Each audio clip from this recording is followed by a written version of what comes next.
Yike, and this is recorded after the HLE game, so we don't know the next opponent yet, but I think it's good to get some perspective right after this game specifically. What went wrong? Well, I guess early game didn't go quite as planned. I think we were a little bit, looks like we were a bit sleepy in the early game. We were not really talking much, so we just got caught a lot of times. And then we were really paying attention to where they are. But then we got some good fights, some good momentum, we got some Barons. And I think we could have closed it when Caps was fighting mid 2v1 against Ashe Jax. And if I hacked over that wall, I think I just get a double stun because Ashe had no flash. And I think we just win the game there. But I messed it up. And then the game took a bit longer, and then we couldn't fight anymore because Smolder was too strong. Yeah. We tried to do some sideline plays. But yeah, it didn't really work out. But I'm confident that next time we can take it, yeah. Yeah, I mean, when you look at the game, you said you had a bad early game, but the resiliency and the way in which you fought yourself back in a game, and you say it yourself, there was a couple of like mechanic misplays that in the end did us in. You know, how much courage does that give you that, hey, the game plan and the prep and our abilities is actually where it should be despite the loss? Yeah, I mean, for sure. It could be a lot worse, right? We could just gotten stumped and then it was like, oh well, I guess we're just too bad. But it didn't feel like we were too bad. We were still worse. But at least from myself, at least, I feel like if I don't int as much as I did this game, we're probably just gonna win. So that's nice for me. Okay, I'm gonna keep my fingers crossed for you for the next game. Thank you, Mikyx. Thank you. It's great to have some context around this game here, and this was the game. It was close. I mean, Smolder did 58,000 damage, had 600 stacks, and had 10 kills. But the fact that this game was actually this close is a testament to how creative G2 actually was in finding plays. Yeah, and I mean, that's been the most fun thing about G2 so far in this tournament. Like, both games they've had, double Yone games. The first one is a Yone Yasuo game, so that's already a fun composition to run with. And just being able to find plays and then just abuse Caps on side has been the thing that I've been enjoying the most, especially when they went up against Pain. Pain were just in a tough position because they wanted to play towards Baron or at least try and contest it, but they ended up being like, well, if we just send one person, Yone is going to be able to deal with them, so we need to send two. Then that means we're just completely conceding Baron. So it's like they were just in a tough position in that entire game. And I'm just wondering, what could G2 do better today? Because they were able to put Caps on sideline and try and buy time and save the situation, but the early game didn't go quite the way they expected to. So I appreciate the fact that they trust their approach, they trust what they've been working on so far, but game-wise, and especially setting up the pace in the early stages of the game, I feel like G2 could do more. Yeah, because at least this one was the PNG game where it felt like nothing could be done. But in the HLE game, it felt like it was a necessity because they were going to lose fights. I think it's going to be tricky. I do wonder if they have anything cooked for non-meta picks that maybe BrokenBlade could play, just because this is an updated bracket of what we have. Weibo has had an extremely difficult road here. They actually were very close to Gen G in that first game, and then they found their way into this game based off their second loss. But the importance of this is you can see the 2-1 pool and the 1-2 pool already being populated. Yeah. You really want to be in that 2-1 pool because you'll have a second chance, especially now that BLG is already in that 1-2 pool. But specifically to your point, Laura, as we get to the MasterCard fan prediction, I do think the laning phase is going to be extremely hard in this game because Weibo, even against Gen G, we had an amazing stat. They were the first team all year to be ahead of Gen G top, mid, and bot at CS at 20. And they still lost the game to Gen G. That was a credit to Gen G. But that just shows how well Weibo Gaming's laners can play. So I think G2 will have an advantage if they get out of the early game with an even map state. Well, let's get to game then. Casters, over to you for the last game of the day, Weibo versus G2. I like the confidence in G2, Jet. I wish I wasn't a pessimist. I could revel there with you, but obviously going to be a thrilling game no matter what, especially when you think about the history of these two teams. And also when you think about the history of the mid laners, right? Caps and Xiaohu have been playing against each other since 2017 Worlds. Back when it was RNG versus Fnatic. Now a new era, a very different story. 7 years. That's crazy. Yeah. That's like when we started casting. Yeah. The thing is, right, I think you could make the argument that on paper, G2 could be considered favorites in this matchup. However, Weibo are the most unpredictable team on the planet. Yes, they are. Domestically, they were a team that should not have made it to the LPL finals. And yet they did. And last year, internationally, they were not a team that should have made it to the World Finals. And yet, They did. Yeah, and they had a very good start in their game versus Gen G, and then they ended up getting outplayed. And then they had a bad start versus TL, where they were able to come back. And it's like, I can't figure this team out. And you know, I was speaking to Munch the other day, and I was like, am I mean for calling Weibo weird? And he's like, no, they're really weird. And I was like, okay, cool. Glad we're on the same page. They are a difficult team to predict, so I don't know what Weibo we're going to get today. What I do know is that Tarzan is an incredible jungler, and if you give him the tools to carry, he will carry. So let's see what's on the ban table. Weibo targeting out Yike, similar to what HLE did. Yeah. They banned away the Brand, they banned away the Zyra. That meant that if G2 wanted to go for the Yone, he would be forced onto the Lilia. And I think that G2 should branch out. Regardless, the Yone is going to be banned away. So the Aurora is available right now. You imagine that's going to be the final pick, ban, I should say, on the side of Weibo. And then it becomes a question of what does the first pick priority become for G2? Damn good question.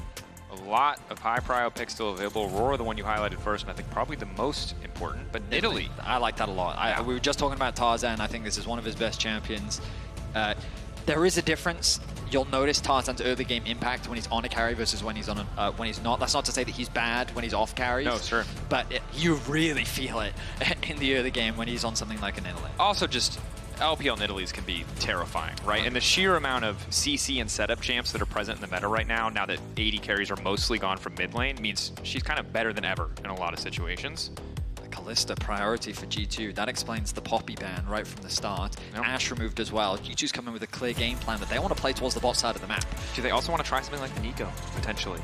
Obviously a champion, or do they want to just set up counterpick for Mikyx, I guess is the broader question, regardless of what it is. You already talked about the LPL's priority around Jhin. I don't like it. I think in the right circumstances, Jhin can be one of the best AD carries in the game, but it's so much more about the other stuff you put around him. I don't think he is the safe kind of early pick that most teams are using him as. I was about to say the Rumble. This is one of the picks that he needs to be the best AD in the meta. When you pair that up with the Rumble, we haven't seen it from Breathe so far at this tournament, but they are going to lock it in for him. I think that it's such a great, flexible pick, and I think that many teams have been finding success with it, in particular around the team fights. And this is Orianna's still up, by the way. And this is something that Xiaohu's already played. This is something that was banned against G2 for most of MSI, if I remember correctly. But thing is now, if you're G2, do you really want to play Orianna into this? Immobile carries against Jhin Rumble feels terrible. So now we have Galio. Remember that this is entirely a flex. Top Galio was kind of the big rumored priority pick. We've seen it a little bit. Hasn't looked too great. Yeah, we didn't look too great there. We also saw it mid in the hands of Scout yesterday in our series between LNG and DK. So still some room for interpretation in terms of where this is actually going to go, but definitely can mitigate some of the upfront damage of the Rumble paired with Rell. It's not support anymore. Will feel nice. So right now, really great engage tools. Some good tools to mitigate any potential dive threat as well. Galio taunt is so good, or has been so good historically against any kind of dive threat. Yeah, I mean, I wasn't convinced by the Galio top. We'll see if things are different this time round. Assuming that it is for BrokenBlade, he was in Europe the big innovator for new top lane picks. He was the early adopter of the Rek'Sai top. He grabbed the Zac top as well. He's always been someone to try new stuff on the top side of the map. And we'll see if he does bring out this Galio. There's the Leona coming out for Crisp. I think this is definitely one of his preferred champions when you look across his career. Jhin Leona also just has great setup, and already Weibo have this fantastic siege composition. It's a bit old school, but like Rumble Ultimate into Jhin Ultimate, it's an easy way to force you off a tower, right? Yep. And if you throw in a Maokai as well, perhaps, easy Merc Tread set up there. Sure. But it just provides so much utility and zone control around these neutral objectives. One, I think this is the kind of the context that's important for both these picks. With Rumble nerf not as powerful early on, obviously the ult is still really good, but I think it's these two champions together that kind of amplifies both their powers so much. And if you're playing something as short range as Kalista, you really need to be able to pull the trigger and engage aggressively. But if you make a mistake against a duo like Rumble and Jhin, games fall apart very quickly. Now, seeing the Skarner taken away, obviously Tarzan thus far has been more about supporting the rest of the team, hasn't been on carry junglers. I imagine with so much damage in top lane, we will see the same be true. Sejuani another kind of long-range option Yeah, to I was potentially... You can just keep G2 at arm's length. But Weibo's thinking about mid bans right now. I think, anyway. Yeah, there's the Vi. I thought G2 may consider the Vi. Now they have to raise questions around, do they want to get rid of maybe Sejuani? What jungler are they even considering right now? Jungle pool is getting pinched a decent amount. With Kalista Galio, you really want some damage coming out of top and jungle. Galio can do a decent amount, but usually, you know, opting for Yeah, I see what you're saying. You're thinking defensive items early. something like a Viego, maybe. I mean, Jarvan, Viego, maybe. Viego, big comfort pick for Yike. Obviously feels good when you can. I mean, you can see the G2. I think G2 was thinking about the Vi ban themselves, but once Weibo decided to do it, they've removed one of the comfort picks for Xiaohu in mid lane. You imagine mid lane's going to be saved for last, so we should see a jungler come through now. Sejuani is a possibility. Maybe even the Ivern. Perhaps it's a little bit too much on the... we talked about the Maokai earlier. There's going to be the lock-in. You are now kind of looking at maybe an AD mid laner. If they go for AP, it's a lot of magic damage on the side of Weibo. Into Galio, that's not ideal. But, like, I guess it's going to be a Tristana. I think it has to be a Galio top at this point. Yep. This would be bold. That would be interesting. Drawing some inspiration from The VCS. Gam, perhaps. This is a champion that can be disrupted. Orianna. Orianna instead going to be the option here. So likely we need AD in the jungle pool. And Nocturne. this is quite a combo in terms of disrupting the long-range threat that Weibo have brought to the table. Now, we've been seeing at the World Championship teams utilize Nocturne's ultimate very effectively to create surprise engages so that champions can find good flanks even in warded up areas. And when you pair that with a Rell and a Galio, you can see how powerful the engage tools really are. Meanwhile, so for those that don't understand, G2 have this great kind of wombo combo set up with the team fight. The Orianna Nocturne is a very lethal combo that has easy access onto the backline. Meanwhile, Weibo, they have similar team fighting strengths. We already talked about the zone control that Rumble and Jhin together provide, but when you throw in a Maokai to boot, like around objectives, it becomes very difficult to approach or even start one just because of how much space Weibo can occupy. Tristana and Jhin going to be offering a lot of consistent DPS in the later game fights, and even after the nerfs, I think that Tristana is still a fine champion. But yeah, there's a lot of damage on the side of Weibo, that's for sure. We'll see if G2 can weather the storm and how this early game is going to play out, because we've had mixed performances from Weibo. One really good early game, one not so good one against Team Liquid. Whereas for G2, the criticism around their early game pretty much all year, as they focused on improving the mid game, which we see. They find good fights, they play the map well, but their early game has still been a point of discussion. And it can be very difficult to come back against a composition like Weibo's when they have an advantage, when they can leverage that to get set up first. The sheer range. Even if Nocturne can turn out the lights, it doesn't always mean that you'll be able to stop the kills from coming through. See a lot of G2 fans in the house. Weibo fans as well. Love to see it.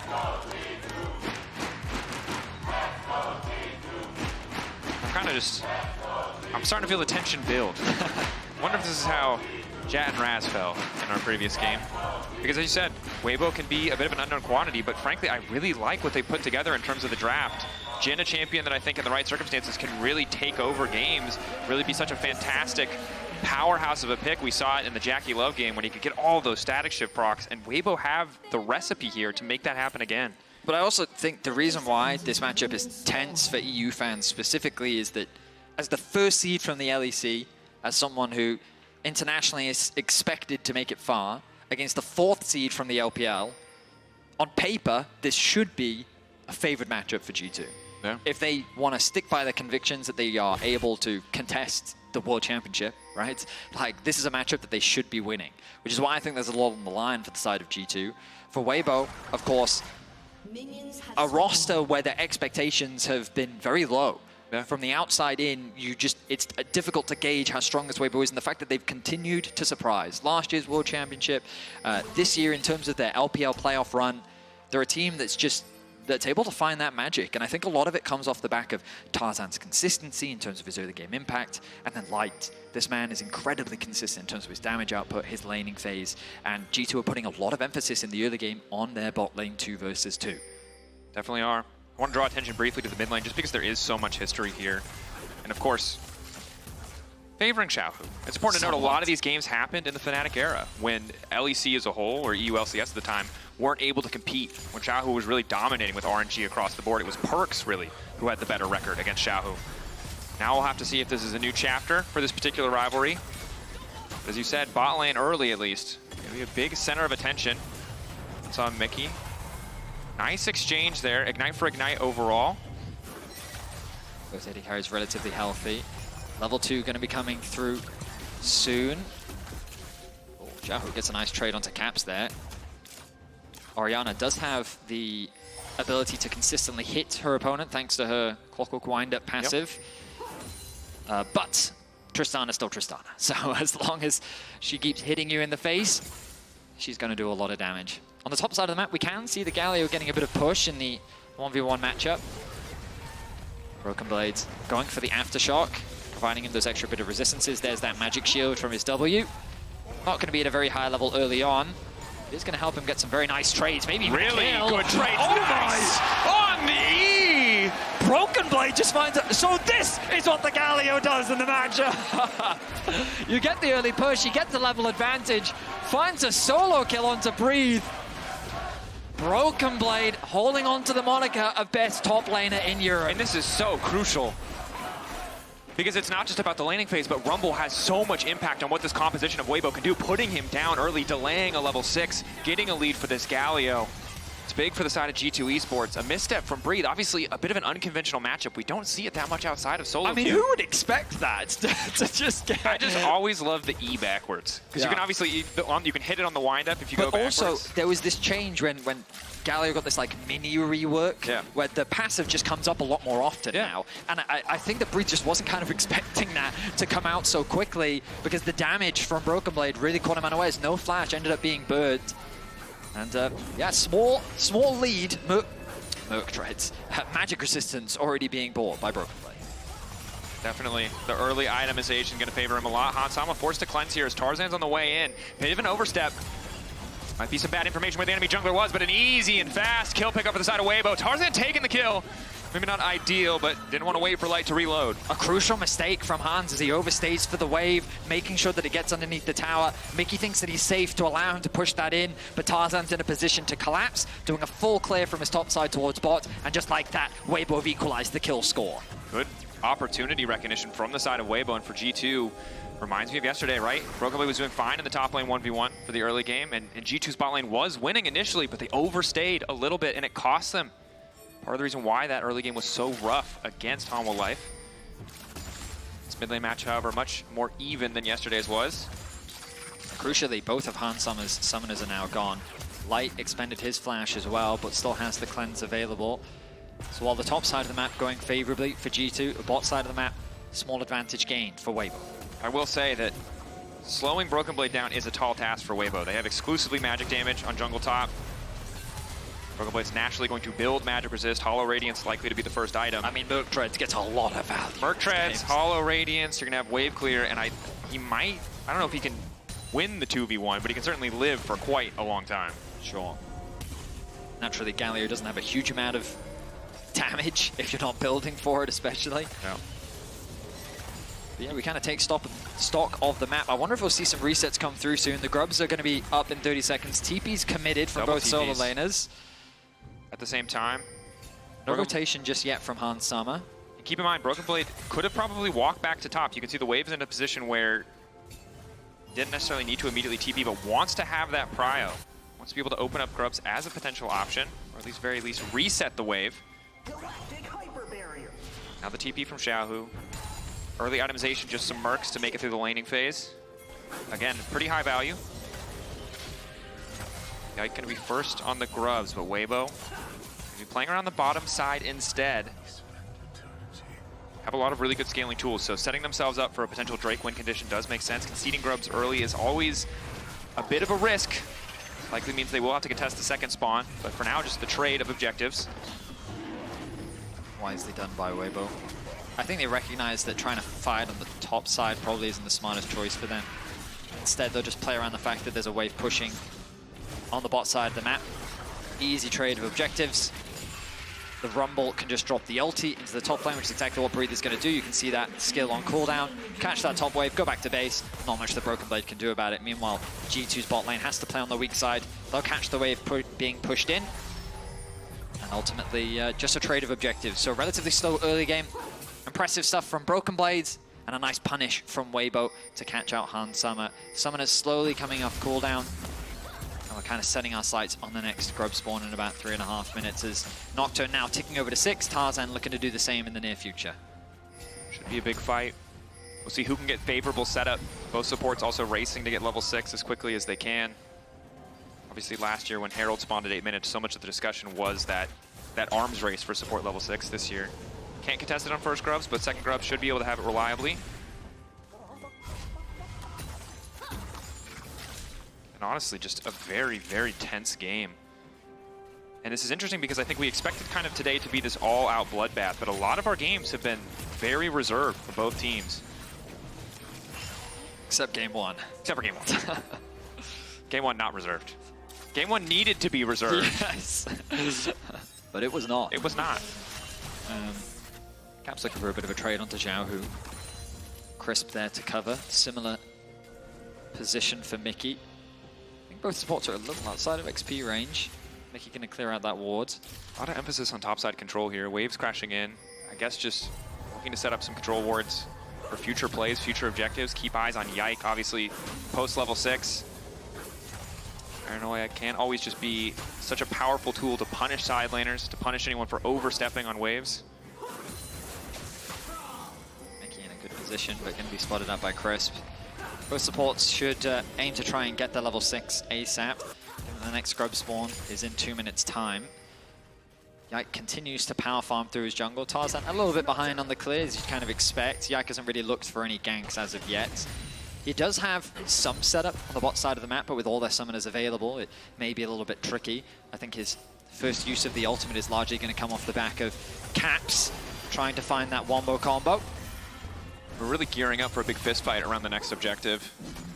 All of these summoner spells coming back up, neither side. Going for too many aggressive moves. You can see G2 kind of forced to retreat here, not having an early support itemization, not having any wards in inventory does mean they don't have tri-brush control, and it's the looming threat of Tarzan appearing in their lane for the side of G2 is just always there without that information. He's going to come through from Mikyx, who is now finally level 6. Crisp actually still short on that experience. Merc Tread's now secured for Mikyx, along with the control wards. Tiamat picked up as well. Perhaps the Phage, or missed which one came first.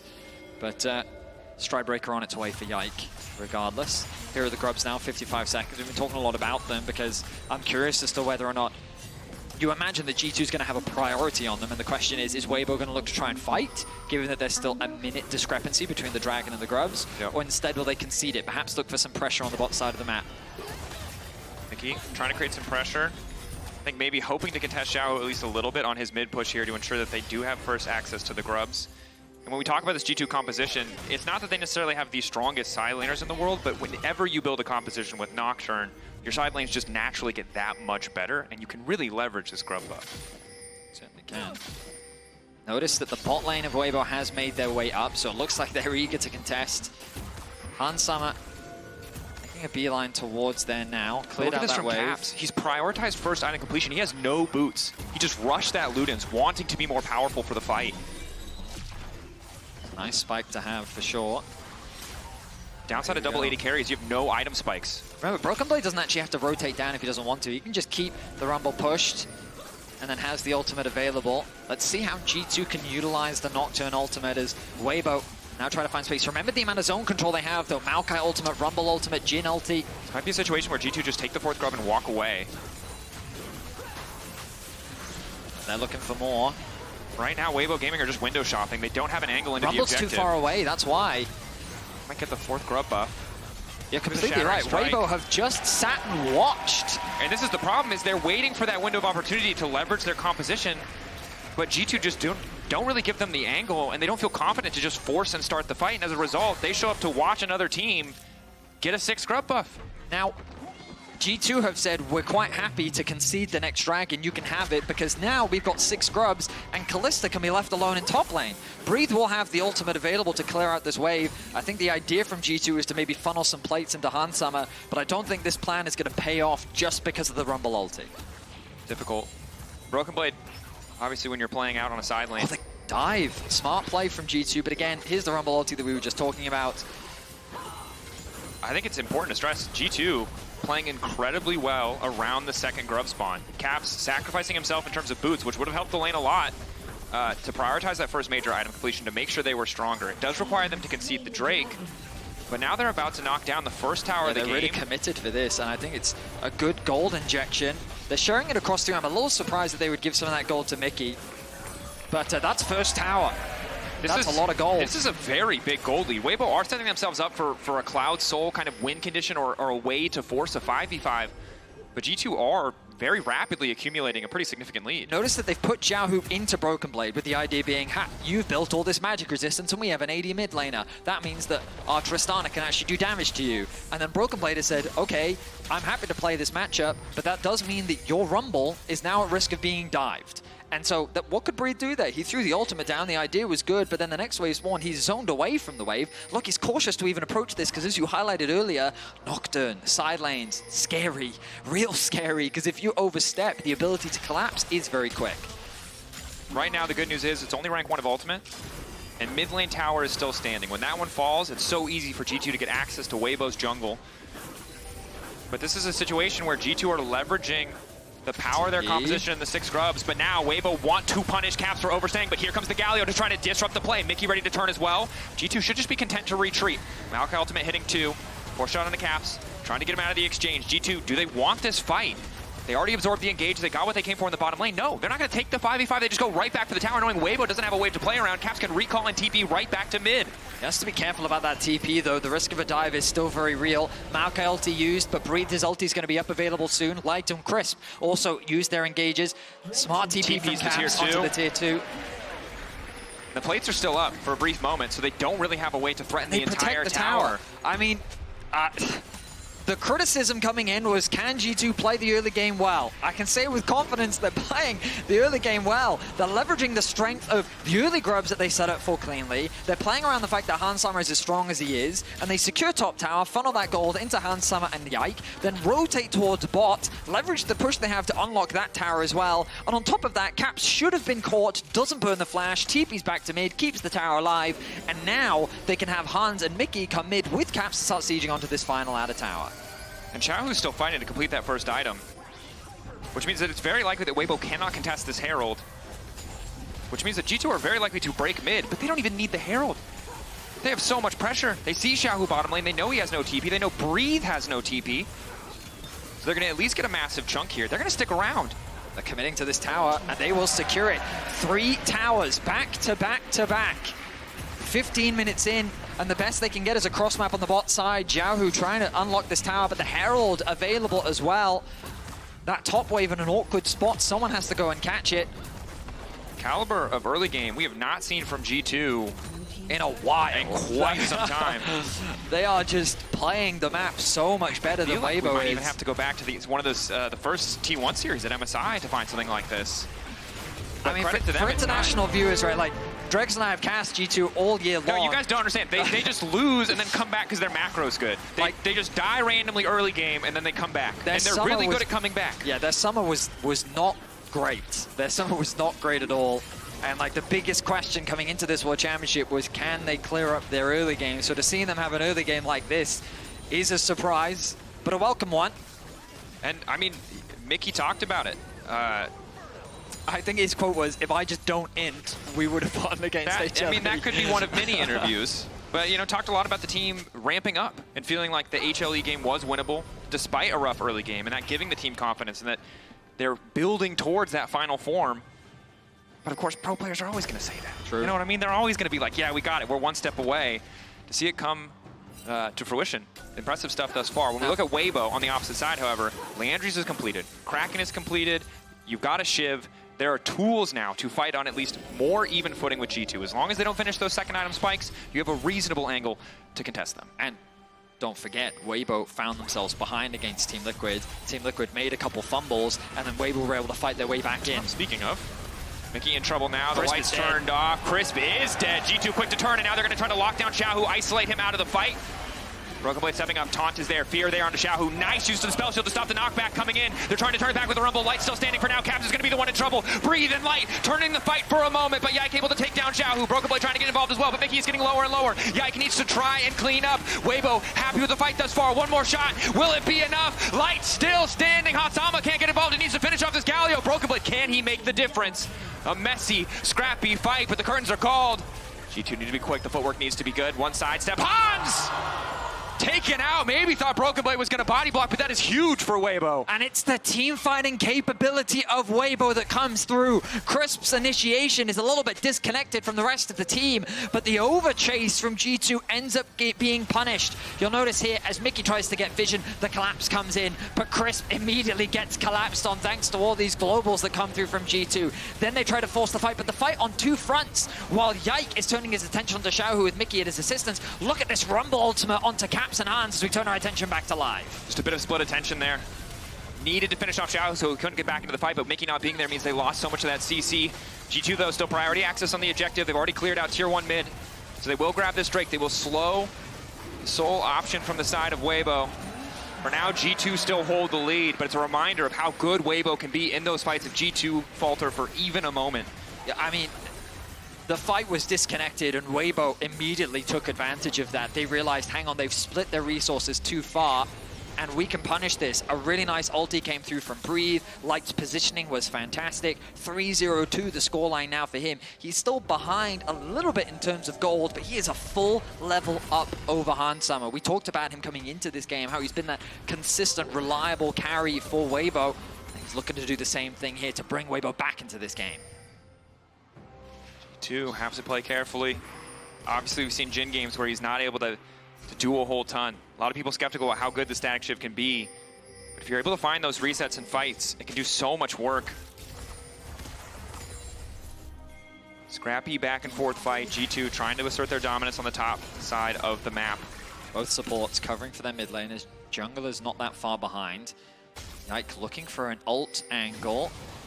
As BrokenBlade actually takes the mid wave. Hansama moving up towards top. Not sure what the game plan is here for G2 as they overstack on the top side of the map. But they see Yike, which is crucial because Breathe can now push as far as he wants to. Yeah, I mean, all the waves are being caught right now. Nice push in from Breathe. BrokenBlade's going to head towards bot. Looks like nothing too dramatic is going to come off the back of that. I mean, we're 40 seconds away from Baron. G2 can't really threaten at this stage, although Kalista obviously very strong on helping you secure the objective. Either side gets it, honestly. It's pretty difficult for the opposition to slow that push without engaging completely. 2 items now finished for Light. I imagine that he's going to start building the big damage items next. Hansama really wants to finish this next item. Still a ways off it though. Finds himself still a full level behind that of Light. Good discipline from Weibo, waiting to see more members on the map before Chris steps too far forward. Once he sees him on the wave, he knows he can walk in, has the team to back him up. Patient play overall, as neither team really sees an easy objective to play for. Weibo would love to unlock more of these outer towers, but it's difficult. They can't really find many opportunities on the map. G2, though, conversely, unless they start sieging onto a tier 2, there's not much that they can really do. Herald's actually going to be dropped. They're going to send that towards the bot lane as Caps is there.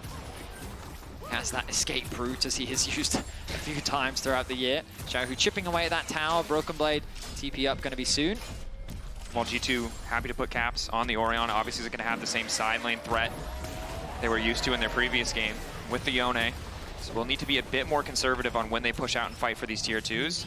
Top lane tier 1 dropping down, and Weibo really starting to even out the gold. Again, item completion's the big thing, and with Jhin at least slightly ahead of the curve, Xiao can finish his second item as well. We're on pretty good footing to start coming out on top in these 5v5s. You can see Tarzan giving up some of his farm to help funnel Xiaohu. Won't spot any vision thanks to the Scuttle Crab. Much ready to be found though. BrokenBlade, the Riftmaker second, something that we often see on Galios to give them a bit of consistent damage. Grouping once again from G2 in the mid lane. Hunt's now finishing off the Rage Blade, so Cap's really the only one that hasn't been able to complete his item ahead of the Dragon Fight in about 1:20. He should still have time and has the TP available, but they're prioritizing getting gold into Hans Sama. They set their sights on the mids, tier 2. Not going to overstay their welcome. I think Xiaohu has to be close to his item. He's waiting in base. Dragon in 1:10. Waiting. Timer counting down. BrokenBlade set to push the side wave out. Navori now completed for Xiaohu. That's So such a big spike for Tristana too. And the BF sword picked up for Light as well. So, I mean, Weibo's getting into a good spot here, ready for the next fight.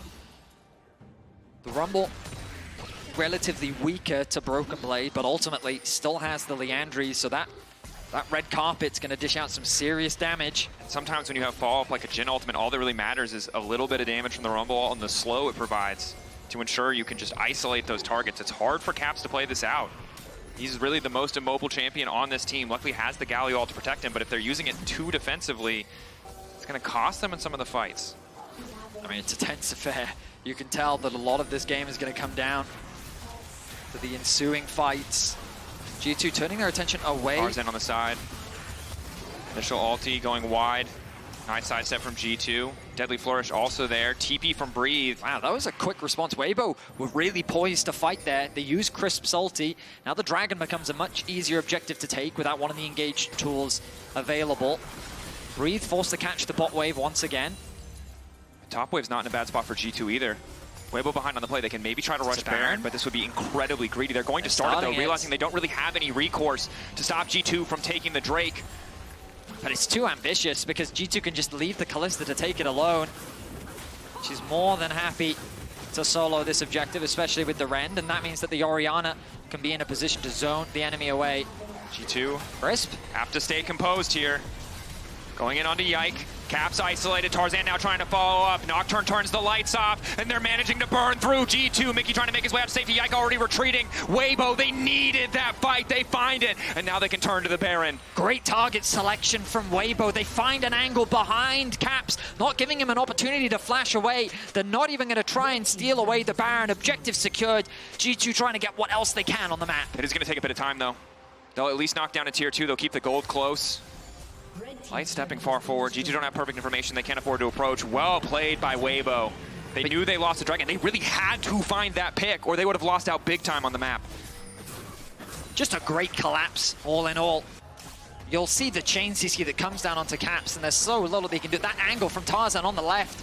Chris looks like that he's overstaying. He connects onto Yike, but this just gives him the ability to get on top of Caps, and look at that chain CC. Root into connect from the Jhin. They followed up with a pick onto Mikyx, who doesn't bother flashing away, realizing there's little that he can do to get away. And that converts into a Baron for Weibo. Because of the 2 towers secured by G2, I believe they actually still hold on to the gold lead for now. But this is going to be much easier with 2 outer towers still available. There's a lot of standing gold. Oh, I say that 1 tower did drop in the top lane.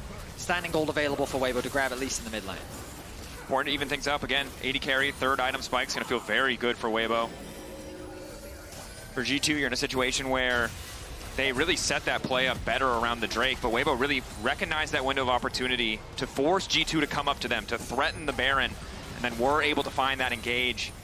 Yike maybe a little bit late on the paranoia, you could say. Didn't really have too much effect on the fight. And now we're in a much more even game state, but with Weibo, the next minute and 40 seconds, they control the map. I mean, this is the thing. It's a lot harder for G2 to level. Engage on a Breathe. They get the Seekers out. Weibo, are they in a position to follow up? Ulti from Mikyx not going to connect, but they get the flash out of Breathe. Meanwhile, Xiaohu in the side lane. Someone's eventually going to need to respond. G2. Seems like they want to force the fight. Your eyes on Yike. To overstay here. Tarzan sticking around. Xiaohu now trying to get involved. Where's the ulti going to go? They need to isolate a carry. They need to get Yike on top of a key target. Breathe. They know he's got nothing left. They want to finish him off. Good equalizer, but BrokenBlade is there to follow up the Rumble out of the equation. A reset now coming in. BrokenBlade into 2. Both 80 carries taken off the board for a brief moment. Going gold in the meantime. Chris buying a bit more space. Hans Sama trying to follow up, but Xiaohu and Light are still alive. Light still standing. 1 bullet. The first static reset. Light ready to take over a 4-shot there. Xiaohu trying to get out. It's a close battle. It's a back and forth. Light.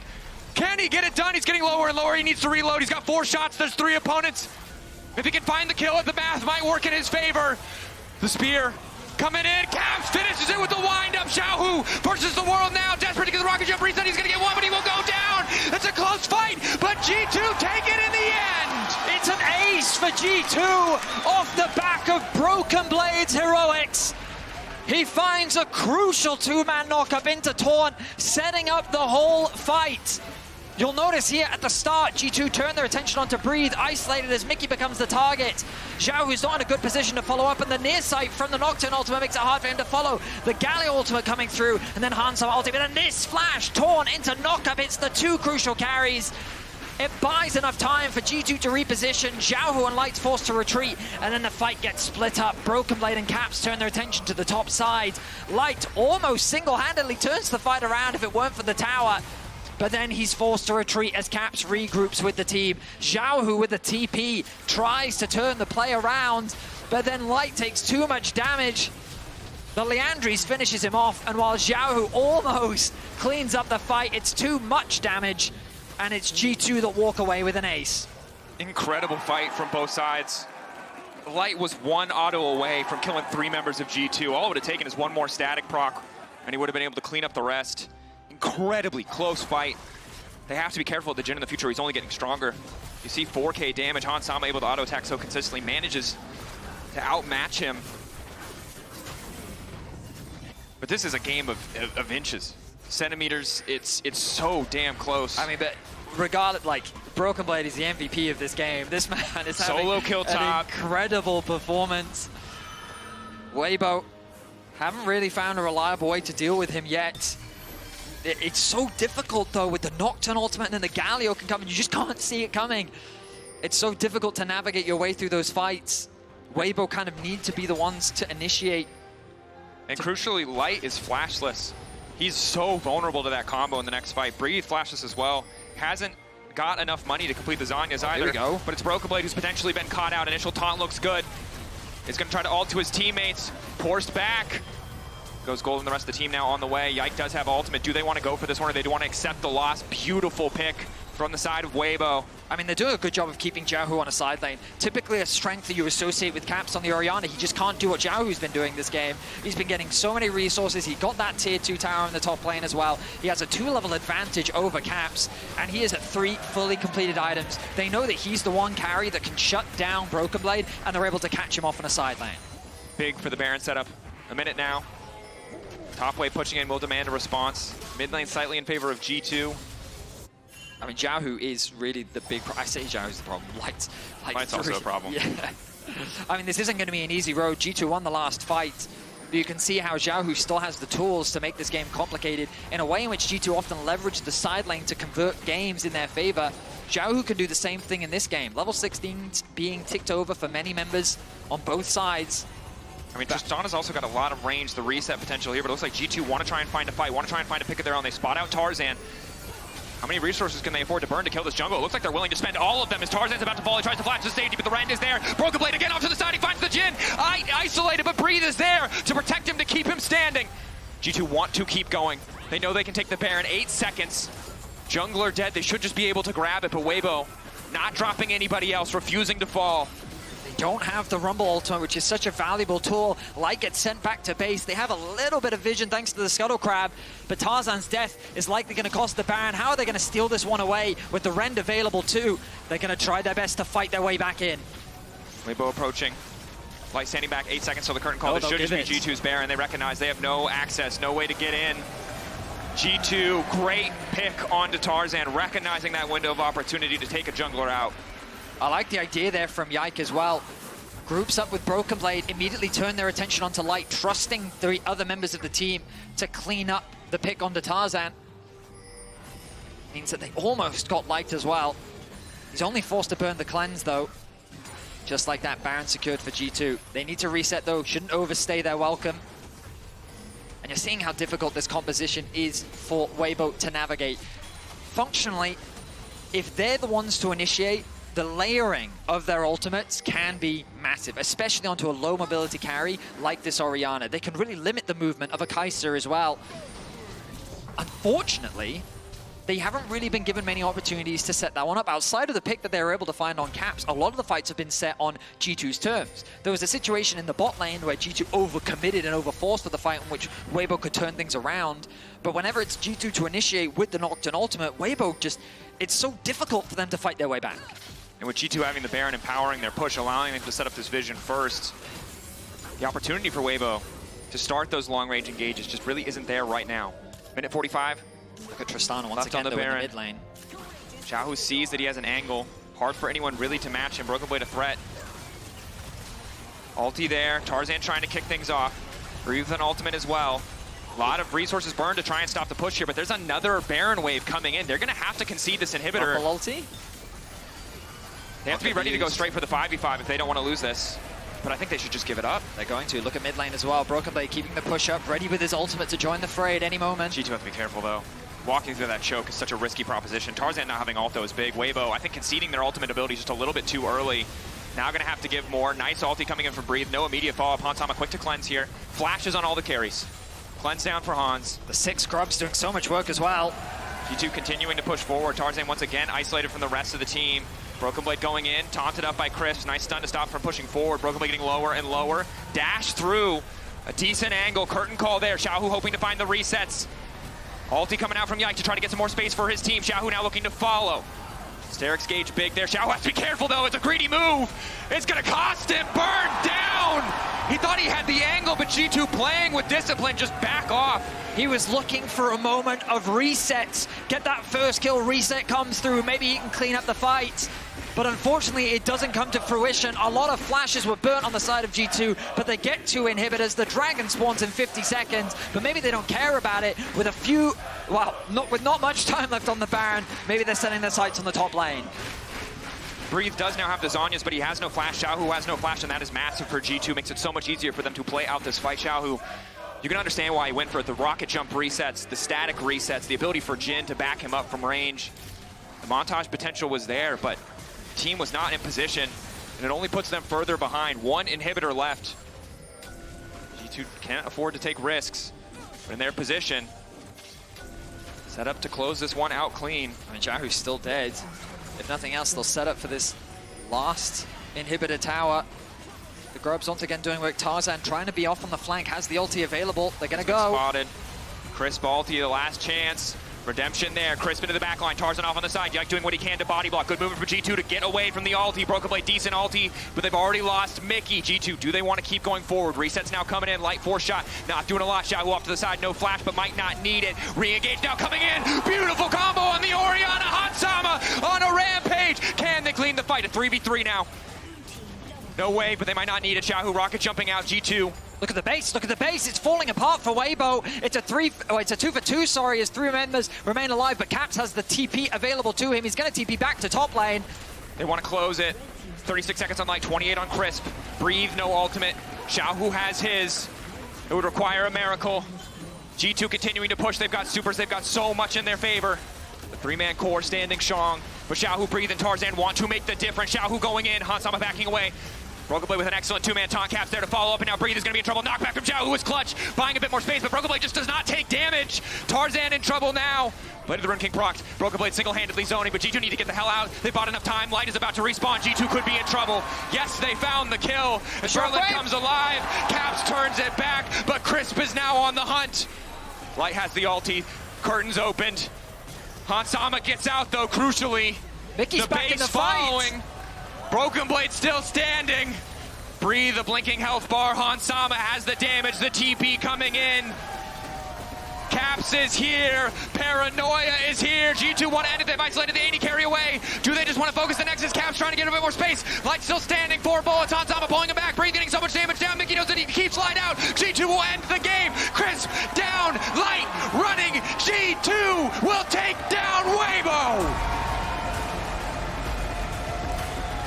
A close affair with crazy clutch fights. That final combo being pulled off by Yike and Caps. Hansama doesn't hesitate to flash in and follow up on the damage dealt. G2 needed to make a statement at this World Championship, and they will take down the LPL 4th seed. An incredibly close game. But we've said enough. As the boys take their bow and send it back to the analyst desk. Perfectly close, but not close enough. I loved it. What a good day. Yeah. They just gave us a good show, too. Everybody wins. Yeah. Except for the 4 teams that lost, but everybody wins. Everyone somehow. wins. I mean, think about it. We got the T1 upset Yeah. because everyone loves seeing FLICKR and T1 go as deep as possible. FlyQuest won, NA happy, G2 wins, EU happy. Yeah. I feel like that's the trifecta. That's a thumbs up. And it's the reassuring win, I feel, that G2 was looking for. Yeah. Especially against Weibo. It got close, of course, just to make it entertaining. Oh. And they guaranteed an entertaining win. And the team fights, I felt like, were really fun to watch. Weibo put up a fight, of course. The Baron Guess who area wants pick. to be on the winner's couch now? Yeah. Sorry, I was just waiting for this. You're waiting. It's fine, but sorry, interrupted you. You had No, a that's really good. interesting No, that's a point. good clapback, actually. But yes, the Baron fight Yeah. made it a little dicey. But it seemed like they were just caught off by the Galio. The Galio damage when Tristana was jumping in and then got hit by the Q. Also the solo kill that went through. And so why not just talk about it? I feel like we should. Player of the game just goes straight to BrokenBlade. Absolutely. And it's funny because we heard about the Galio into Rumble matchup at MSI. We did not see it at all. And when we think Rumble is not a champion anymore, it comes here. I love this solo kill. This proves, I feel like we're going to see Galio a bit more into this matchup. Yeah. Absolutely. WQE.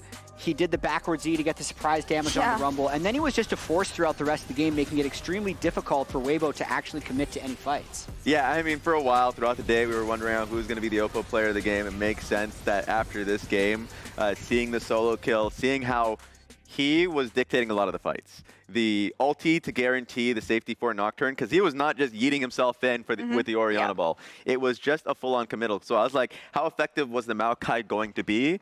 Not effective enough. For me, this is a good win because of the way that G2 won. Yeah. It wasn't some, like, throw early game a bunch, other like, even the way G2 beat Weibo last year, where they threw Baron, there was a Dragon Soul, it was a crazy game. They actually had, to me, a lot of control for most of this game. And cleaner early game, we'll talk about this a bit later, but Shox is standing by on chat with Yike for the Verizon post-game interview. As the studio erupts for Yike and for G2, our Nocturne in this game. Yike, a fantastic victory, but what I can only imagine from your side must have been a nerve-wracking one because of that mid-game, because of the picks that they were able to get. So talk to me about kind of the shot calling and the planning and the difficulty in driving it home. Yeah, so I think we had a very good comp this game. I think we had like Nocturne, Orianna, Rell, Galio. We had like a really big wombo combo, and we were trying to do it a lot this game, but they were really respecting it. So it was very hard for us to just find opportunities, and that was like what made it hard for us. But I think we got like a lot. We got all of the objectives after the 2 dragons they got, and then it was just kind of easy because they didn't really contest anything. Yeah, I wasn't actually sure what was...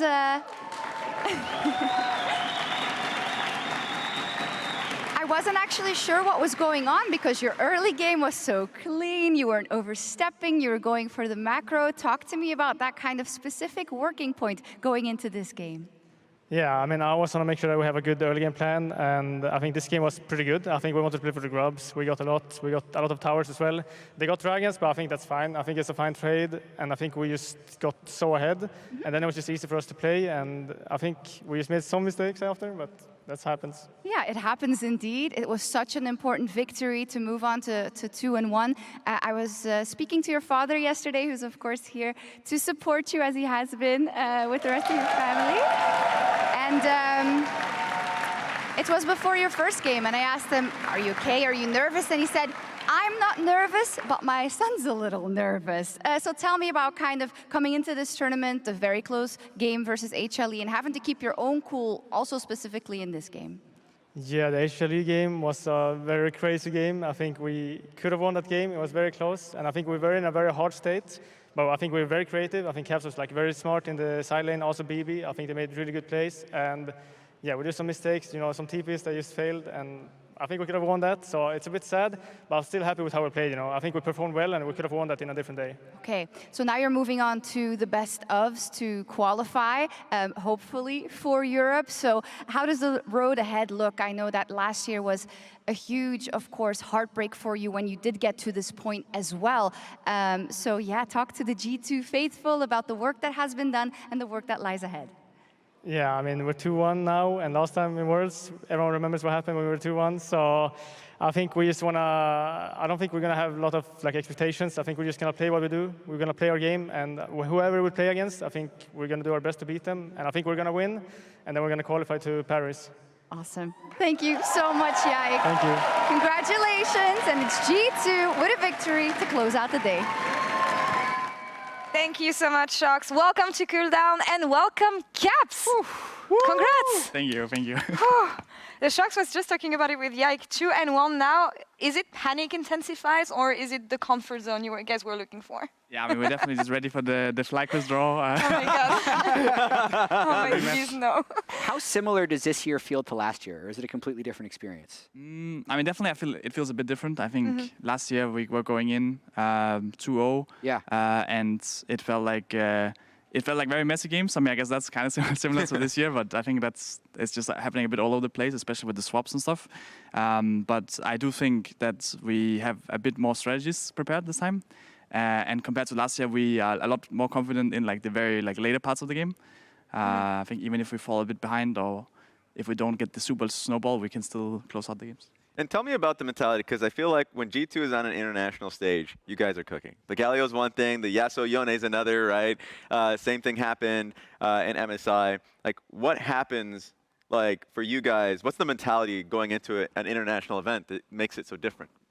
I mean, we definitely have a bit of a longer time on the patch, and we have a longer boot camp compared to I think most patches. So we get to really experience and figure out okay, what is our opponent's gonna pick, and what kind of things can we prepare for those. That's fun. When you think about this game compared to the HLE game, what have you guys been working on? Because I ran into Romain, I ran into all of you backstage after the HLE game. Everyone felt happy in the sense that you liked what you've been able to showcase against them. But I do feel like you would have been able to close it out, but you were maybe, I don't know, unsure about either of you guys as teammates or maybe the approach of the meta. What did you guys readjust for this one? I mean, I definitely think a lot of the HLE also came from we were falling behind quite far behind early game. And then we managed to claw our ways back. And I think then we weren't really sure what we were doing. We definitely had a few pivotal moments, with the Baron, we kind of just wasted it. We didn't really get anything done, and I think we had a few TPs that got cancelled, and it's maybe if I get the TP off or BB gets TP off or we cancel that TP, we can just close out the game, right? So we were just not clutch enough in the moments, but we will do it next time.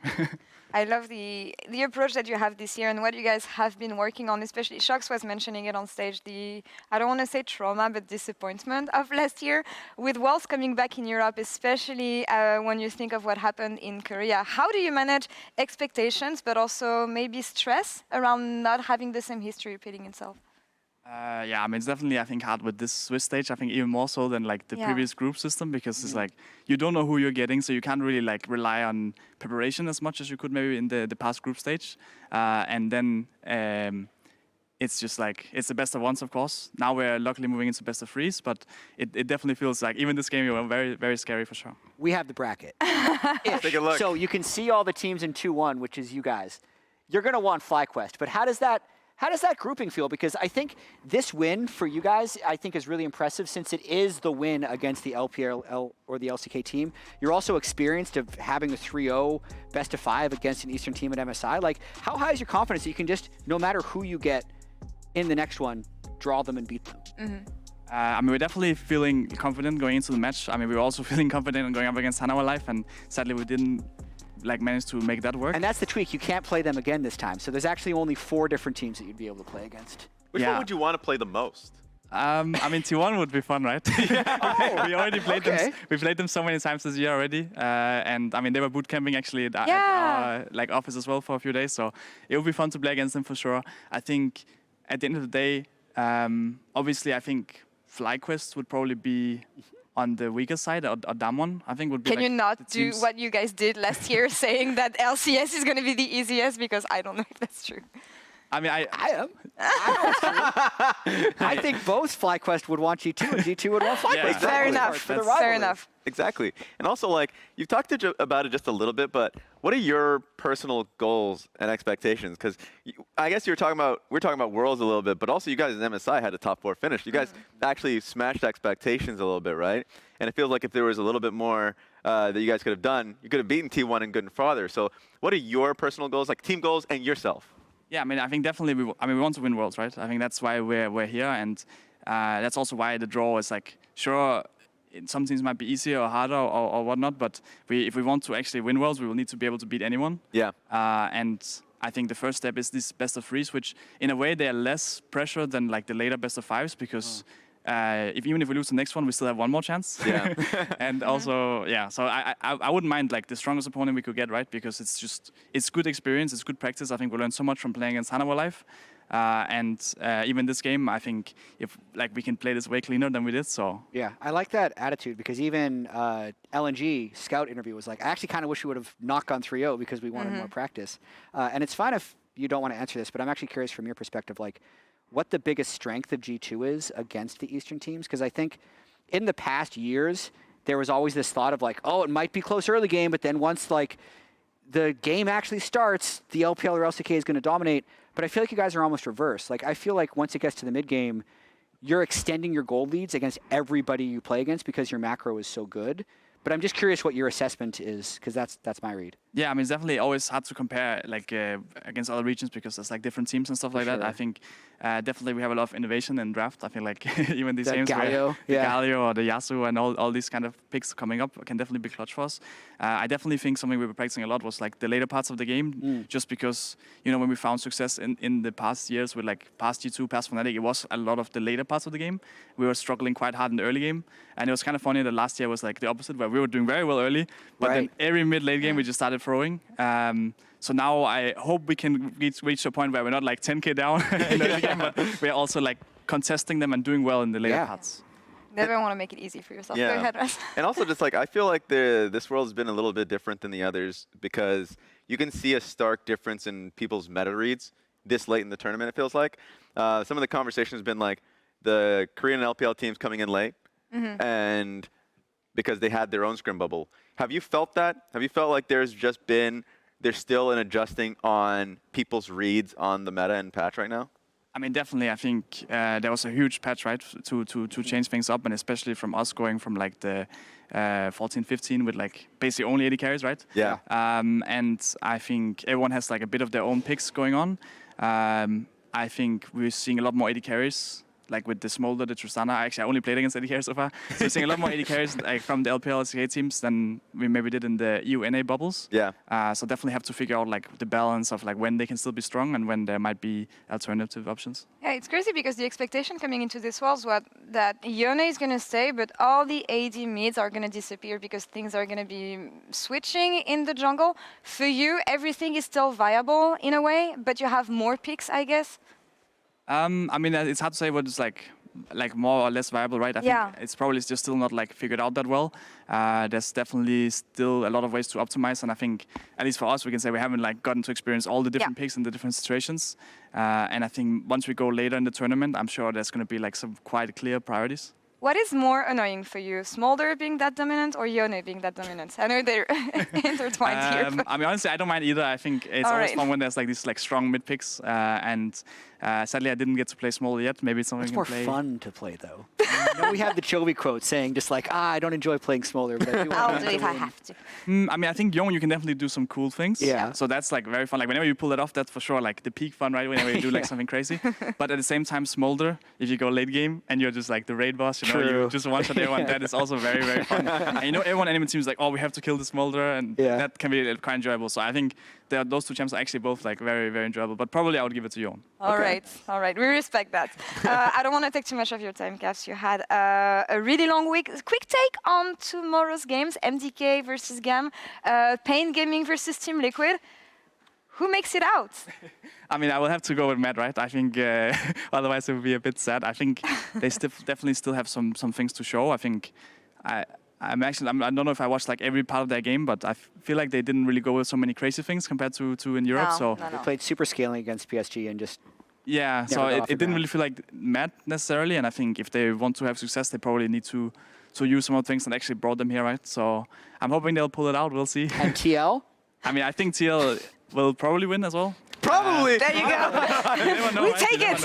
I'll take anything at this point. I think they were looking very strong against us in scrims. Yeah. That's a curse almost. Oh, I don't like hearing that. That's tough. They were kind of like the kings of the swap for sure. Yeah. But it seems like, I don't know, the swaps haven't been too successful, I would say, so far the tournament. So. We'll take that for I'll now. take that. That's the rest is the story for tomorrow, of course. Cavs, thank you so much. Congrats again Thank on you, defeating Weibo. Jat, Raz, it's been a pleasure as usual. Hell yeah. And for you guys as well, I hope you're enjoying the show. I hope you're enjoying the games. We'll be back for more tomorrow. Losing side, best of threes again. We'll be back 2 p.m. CST. See you soon.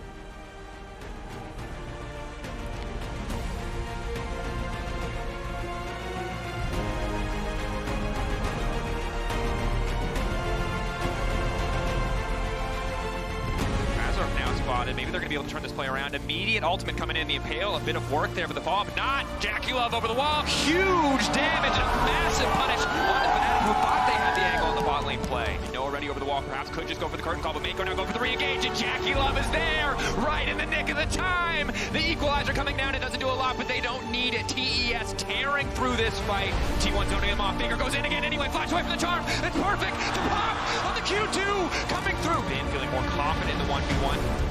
Zayas has flash, likely to be forced here. Flash out from Zayas. How long in the leap strike should be able to finish the job? Goes golden. The Nor is there, and T1 will not be denied. T1, 1-2-1 on can knock them away, but he cannot knock them out of this game. T1 take down BLG. Hold that thought as Whippo caught up in a bit of CC here. No ignite for Woody as it's burning down on Whippo. Excuse me. He's gonna die. First blood. My bad. I flashed out.